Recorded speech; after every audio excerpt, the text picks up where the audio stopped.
I'm Dr. Aerys Thorne, and I've been lost in this green hell for 40 days. But 3 days ago, everything changed. The monkeys stopped screaming. The birds fell silent. This isn't the peaceful quiet of dawn.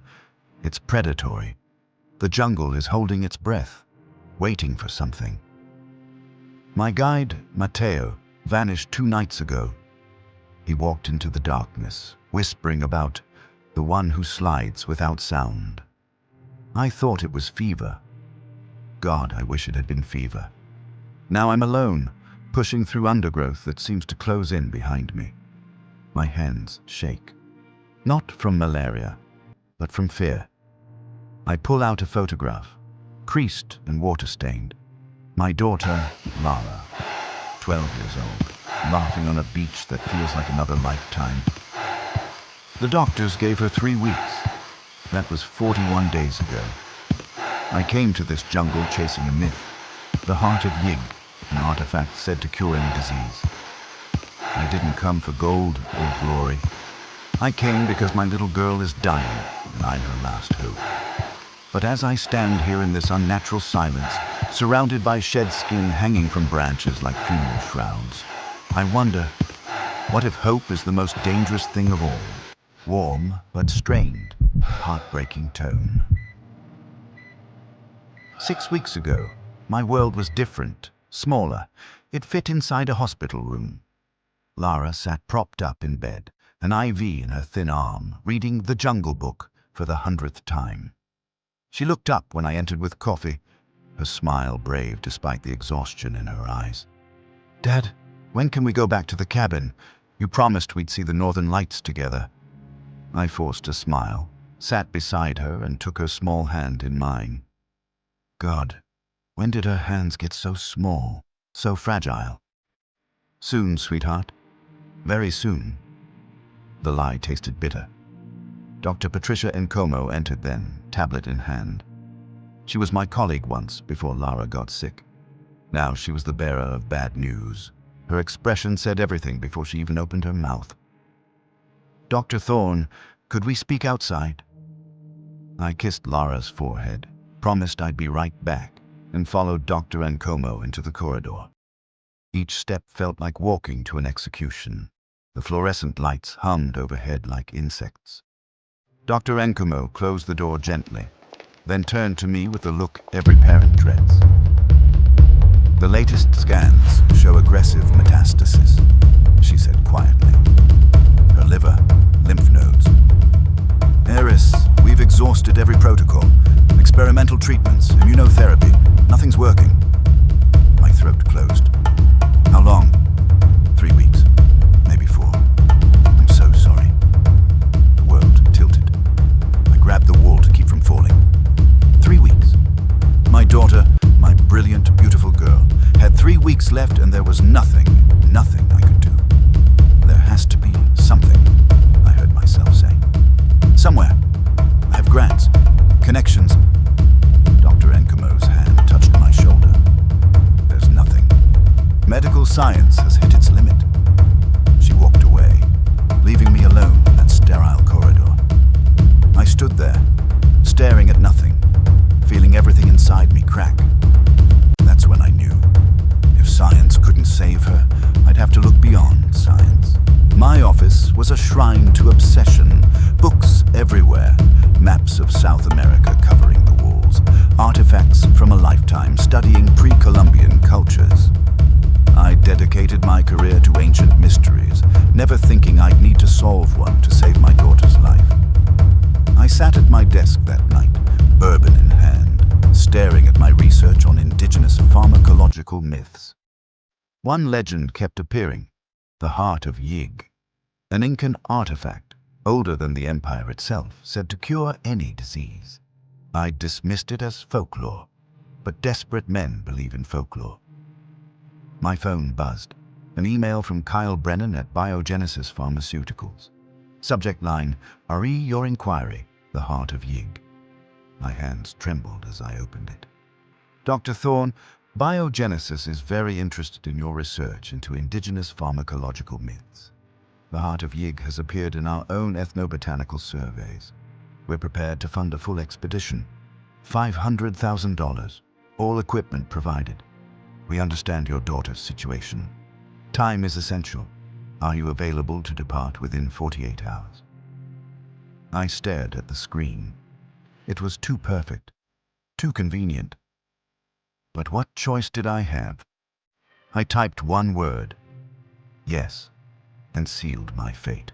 2 days later, I stood in the Amazon rainforest, surrounded by a professional expedition setup. Tents, satellite equipment, medical supplies. Biogenesis had spared no expense. Kyle Brennan met me at the camp perimeter. Ex-Special Forces, now head of security for a pharmaceutical corporation. His handshake was too firm, his smile too practiced. Dr. Thorne, welcome to the field. We're invested in breakthrough medicine. Your expertise combined with indigenous legends could lead to something revolutionary. He introduced me to Mateo Vasquez, my guide, a local Achuar man with sharp eyes and a troubled expression. When Kyle mentioned the heart of Yig, Mateo's face darkened. My grandmother spoke of it, Mateo said quietly. She said Yig was not a god. He was a warning. The serpent that sheds its skin lives forever, but loses itself in the process. Kyle laughed it off. Perfect, poetic. Then he showed me the GPS tracker sewn into my expedition jacket. Just a safety measure, he said. This jungle eats people. His smile didn't reach his eyes. I should have listened to that instinct, but I was thinking of Lara, dying in a hospital bed 3,000 miles away. So I ignored the warning signs and walked into the jungle. By day 37, it was just Mateo and me. The jungle had grown darker, denser, almost hostile. We made camp as dusk fell, the canopy above us blocking out the dying light. Mateo built a fire, but his movements were mechanical, distant. He'd been quiet for days, but that night something was different. Wrong. Mateo, what's wrong? I asked. He stared into the flames. We're close. I can feel her. Her. La que se desliza sin sonido. The one who slides without sound. My grandmother said she guards the heart. She's older than the Inca, older than the Spanish. She remembers when humans were prey. I tried to laugh it off. It's just a myth. He turned to me, his eyes intense, almost angry. Is your daughter a myth, Dr. Thorne, or is she dying while you tell yourself comforting lies? The words hit like a slap. I had no answer. Later, I woke to find Mateo standing at the edge of our camp, eyes open, whispering in a language I didn't understand. When I called his name, he turned to me, but his eyes were wrong, pupils dilated, movements fluid, serpentine. She's waiting, he said in a voice that wasn't his. Then he walked into the darkness. I grabbed my flashlight and followed, but stopped at the jungle's edge. Something massive moved in the shadows. Scales catching moonlight, and then singing. A woman's voice, haunting and hypnotic. I backed away, terrified. I never saw Mateo again. The next morning, I searched for Mateo. All I found was his machete, driven into a tree trunk like a grave marker, and wrapped around it, shed skin, enormous, translucent, still glistening with moisture. I touched it, revolted and fascinated. It was thick as my arm, easily 20 feet long. What kind of creature? Then the scent hit me. Sweet, intoxicating, jasmine and decay and something else. Something that bypassed my conscious mind and went straight to my hindbrain. Pheromones. My vision blurred, my pupils dilated. I swayed on my feet, suddenly dizzy. No, I whispered, fighting the pull. No, I have to. Lara.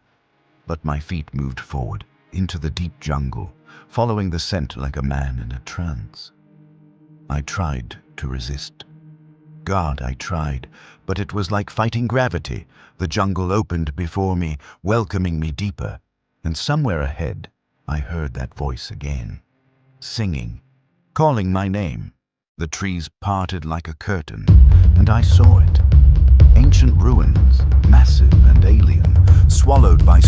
figs and centuries of growth.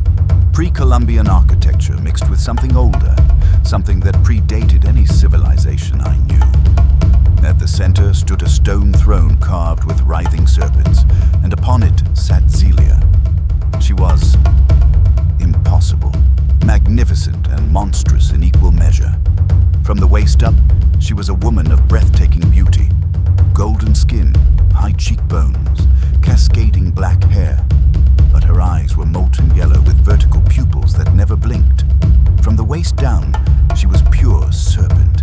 Emerald and gold scales, thick as a tree trunk, coiled in perfect spirals. An iridescent headdress of parrot feathers crowned her head. She didn't move, didn't breathe. Like a statue carved from nightmare and desire. Every instinct screamed at me to run, but I stood frozen, unable to move, unable to look away. Then her forked tongue flickered out, tasting the air, and she smiled. 40 days, Dr. Aerys Thorn, she said, her voice like music and danger. 40 days you've stumbled through my domain. 40 days I've watched you. My voice failed. My throat was sandpaper. How do you know my name? She uncoiled from the throne with liquid grace, and I realized how enormous she was, 20 feet of muscle and scales. Your guide told me, Mateo Vasquez, such a gentle soul. He spoke of you fondly, before his transformation. She gestured lazily to the shadows. There, barely visible, a skeletal figure, human skull elongated into something reptilian, spine curved, caught between two forms. My stomach turned. You smell of desperation, Zelia continued, drawing closer. Of hospitals and sterile death, of a child's fading heartbeat. Her clawed hand reached out, traced my jaw with impossible gentleness. You seek the heart of Yig, the cure, the salvation. My daughter, I managed to say. She's 12. She's dying. Please, the legends are true. Hope fled in my chest, sharp and painful. I possess the venom of Yig, she said. One drop can cure any disease. Regrow limbs, reverse death itself. I'll pay anything. Name your price. She laughed, melodic and cruel. Gold, jewels, what use have I for human trinkets? Her tail whipped out faster than thought, coiling around my waist, the air crushed from my lungs. She leaned close, her lips near my ear. No, Doctor.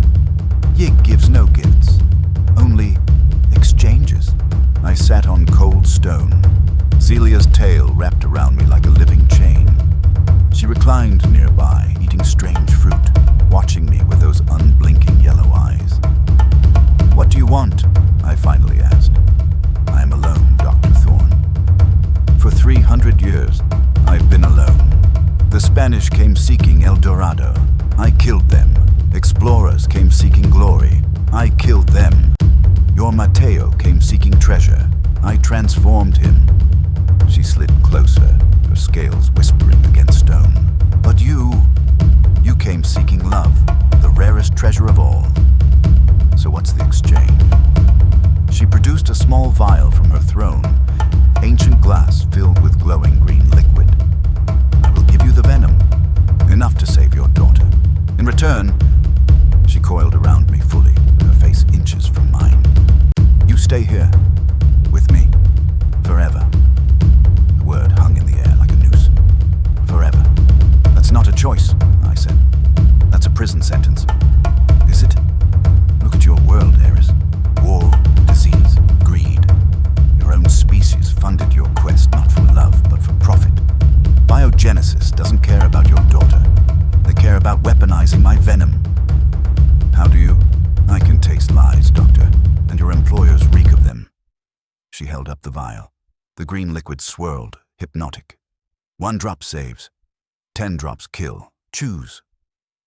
I looked at the vial, at Zelia, at the ruins around me that would become my tomb. I thought of Lara, her laugh, her small hand in mine, the northern lights we'd never see together. I accept, I whispered. The words tasted like ash. Zelia smiled, Good. We begin your transformation tonight. The days blurred together. Zelia brought me exotic fruits, sweet, intoxicating. I ate mechanically, my mind foggy. She told me stories of ancient empires, her voice weaving through my thoughts like smoke. I was worshipped once, she said. A goddess. Until the missionaries came with their cross and their lies. I explored the temple, but every exit was blocked by her coiled body. At night, her scales glowed with bioluminescent light. I'd wake to find her watching me, her expression unreadable. And slowly, I began to notice changes. My skin felt dry.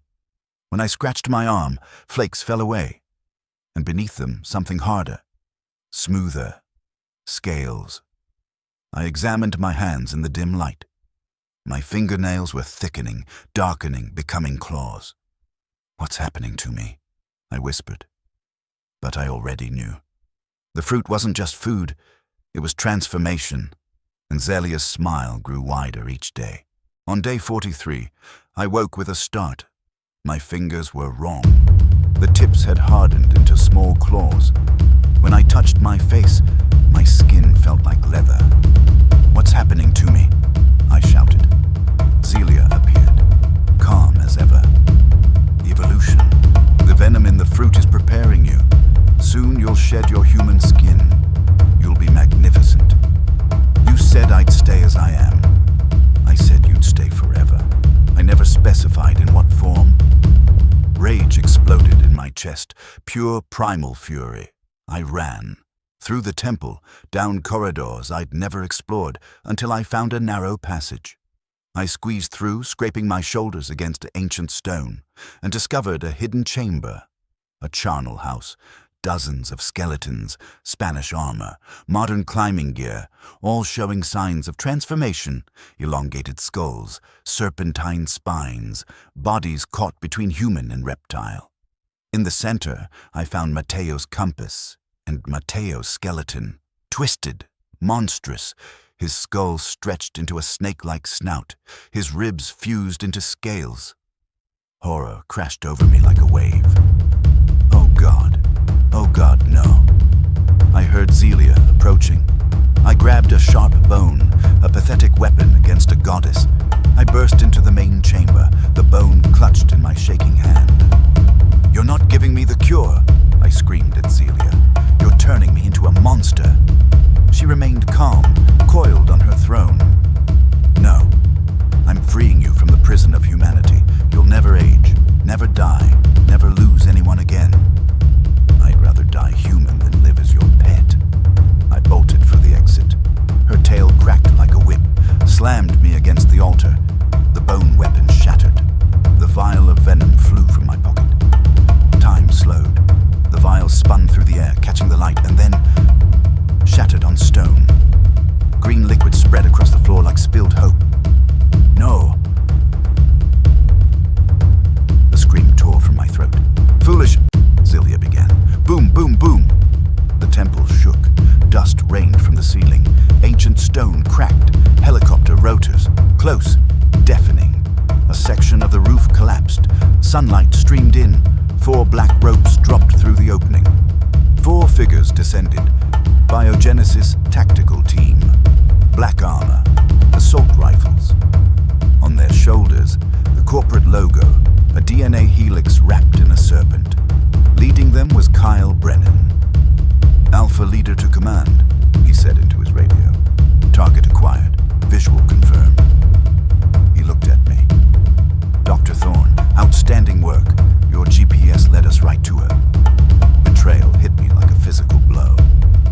Kyle, the venom shattered. You have to get me out, he laughed. Oh, Aerys. You really thought this was about saving one little girl? Her venom could cure cancer, reverse aging.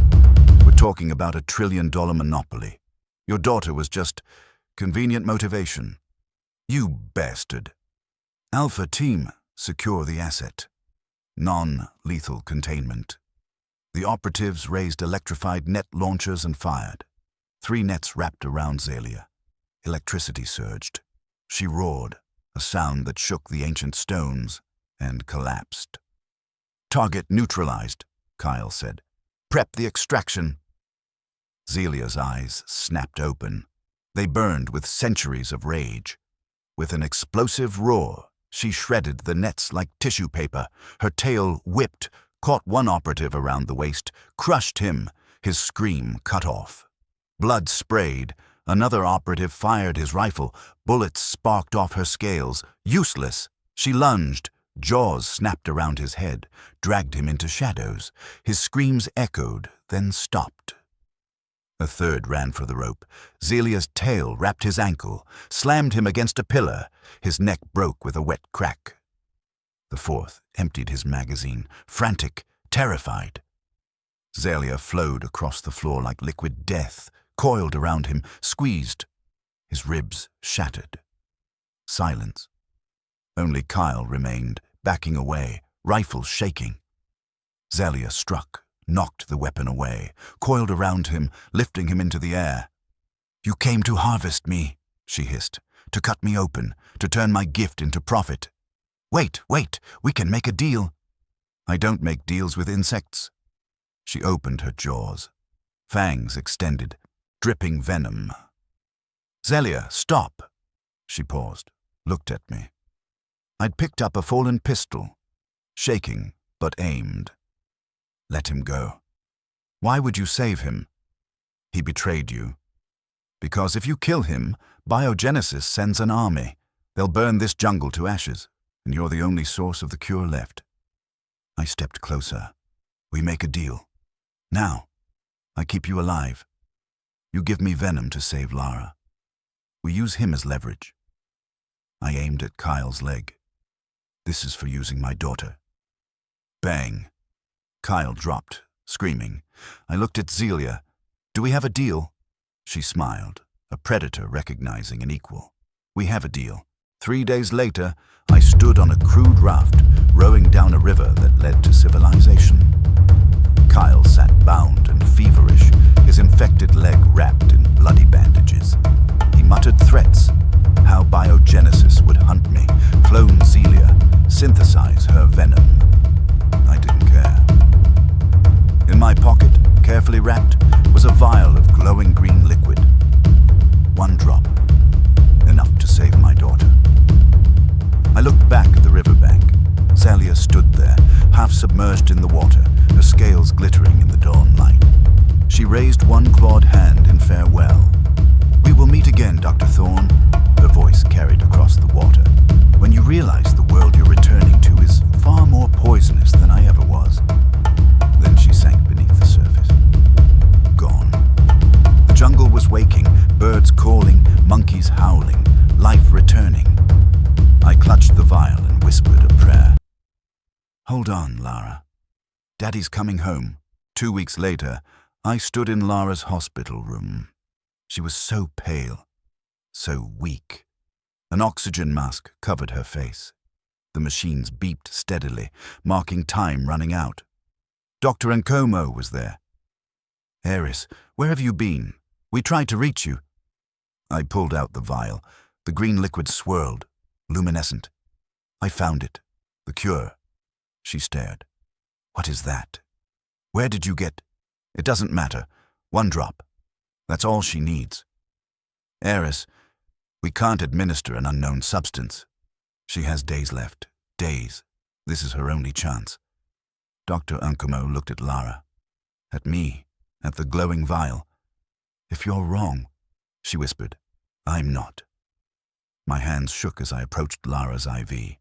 Carefully, so carefully, I drew 1 single drop into a syringe and administered it into her IV line. Nothing. The machines beeped.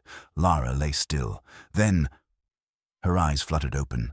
Color returned to her cheeks. Her breathing deepened, strengthened. "Daddy," she whispered. A weak smile. I collapsed beside her bed, sobbing, clutching her hand. "I'm here, baby. I'm here. You're going to be okay. You're going to be okay." Dr. Nkomo stared, speechless, and I held my daughter, feeling her heartbeat grow stronger beneath my palm. I'd saved her, but at what cost? 6 weeks later, Lara was healthy, vibrant, playing on the couch like nothing had ever been wrong, but I stood at the window, staring at my reflection in the glass. My eyes, were they more yellow? My pupils, were they slightly vertical? I looked at my hands. The nails were thicker, harder, claw-like. I opened my mouth. My tongue, was it forked at the tip? "Dad, come watch this with me," Lara called. "1 second, sweetheart," I said, forcing normalcy into my voice. But inside, horror was building. What had I done? What had the venom done to us? Knock, knock, knock. I froze. Slowly approached the door, opened it. A woman stood there, mid-30s, stunning, professional suit, but her eyes, yellow, vertical pupils. She smiled, her tongue flickered, forked. "Dr. Thorne," she said, "I bring greetings from our mutual friend."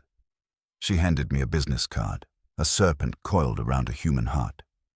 Below it, "The debt comes due. Zelia wishes you to know the venom you used wasn't just medicine, it was a key. You and your daughter now carry her essence. You're marked, claimed. What are you saying? We are the chosen, those who Zelia transformed not into monsters, but into something more. We exist between worlds, human and serpent, mortal and eternal." She leaned close. "Your daughter will never age, never sicken, but she will change, as will you. The shedding has already begun." No, I saved her. You did. But every cure has a price. Every salvation, a snake." She turned to leave, paused. "Oh, and Dr. Thorne, Biogenesis is hunting for Zelia. They've assembled a team. She's asked that you assist in their elimination. I'm not a killer," she smiled. "Not yet," and vanished into the night. I stood in the doorway, trembling. From inside, Lara called, "Dad, come on." I looked at my clawed hands, at my reflection, pupils now distinctly vertical.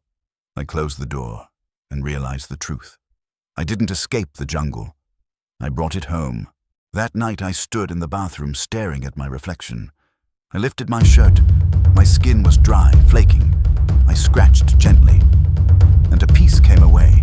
Beneath it, scales, emerald and gold, beautiful and terrifying.